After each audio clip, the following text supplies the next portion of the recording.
Será que dessa vez vai ser diferente? O impeachment de Moraes deve avançar no Congresso? Olá, Basílio. Olá, doutor Zé Eduardo. Saudações à nossa audiência. Bom, o escritor francês Victor Hugo dizia que nada é mais poderoso do que uma ideia cujo tempo chegou. Talvez o afastamento de um ministro do Supremo, por ser uma ideia inédita, por ser uma ideia tão disruptiva, ainda não tenha amadurecido o suficiente para prosperar. Mas é só questão de tempo. O impeachment de Alexandre de Moraes é inevitável. Por 2 vezes, em um intervalo de 7 meses, multidões foram às ruas protestar contra o ministro. Milhões de brasileiros peticionaram pelo seu afastamento. Quase 200 de parlamentares apoiam publicamente esse remédio constitucional. E a imprensa finalmente perdeu o receio de falar sobre o assunto e de denunciar os excessos do grande censor, para usar a expressão exata da Folha de São Paulo. Sendo o impeachment um processo jurídico-político, é razoável afirmar que a vontade política está em ebulição. E o aspecto jurídico, bom, esse, por sua vez, já atingiu o ponto de fervura há muito tempo. A Lei 1079 elenca os crimes de responsabilidade pelos quais um ministro do Supremo pode ser afastado pelo Senado. Eu selecionei aqui só algumas opções à disposição dos nossos senadores. Artigo 6º, inciso 2, usar de violência ou ameaça contra algum representante da nação para afastá-lo da Câmara a que pertença ou para coagi-lo no modo de exercer seu mandato. Artigo 6º, inciso 3, violar as imunidades asseguradas aos membros do Congresso Nacional. Vamos lembrar que deputados e senadores não respondem civil ou penalmente por opiniões, palavras e votos, ou pelo menos não deveriam.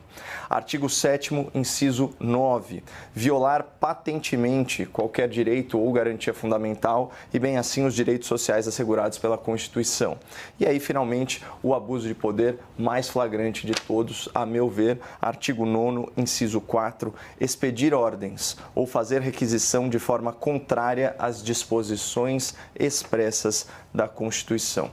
A nossa Constituição veda, por exemplo, a censura prévia. Só dá uma olhada no artigo 5º, incisos 5 e 9 e artigo 220, parágrafo 2º. E o que afirmou a Folha de São Paulo em editorial, aspas, censura promovida por Alexandre de Moraes tem que acabar. O ministro do STF reinstituiu a censura prévia no Brasil, um instrumento inconstitucional e autoritário, e fez isso por meio de ordens secretas. Outro periódico muito tradicional, o Estado de São Paulo, foi na mesma linha. Aspas, a escalada autoritária do Supremo. Suspensão do X, antigo Twitter, é a culminação de um inquérito eivado de truculência. Se quer mesmo defender a democracia, o Supremo deveria reconsiderar esses processos típicos de um estado de exceção. Bom, como fica claro a partir da leitura desses textos editoriais dos principais órgãos de imprensa do país, já é ponto pacífico no debate público que houve censura, que houve também violação do devido processo legal e tudo isso sob as ordens de Alexandre de Moraes. Portanto, seguindo essa lógica, houve crime de responsabilidade e já existe causa jurídica para o afastamento do ministro. A variável aqui, então, é de ordem política e o tempo da política é outro. Mas aí você pode estar se perguntando, bom, se o tempo do impeachment ainda não chegou, de que vale toda essa comoção nas ruas, nas redes, na imprensa, no Congresso? Bom, o Milton Friedman, Nobel de Economia, dizia o seguinte, somente uma crise produz uma mudança real. Quando essa crise ocorre, as ações que são tomadas dependem das ideias que estão em voga por aí, as ideias que estão circulando.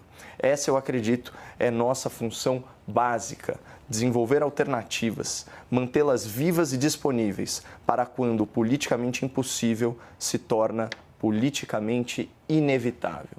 Então, pode não ser hoje, pode não ser amanhã, mas um dia, de repente, esse impeachment que agora parece politicamente impossível vai se tornar politicamente inevitável e os autoritários de plantão vão sentir toda a força de uma ideia cujo tempo finalmente chegou.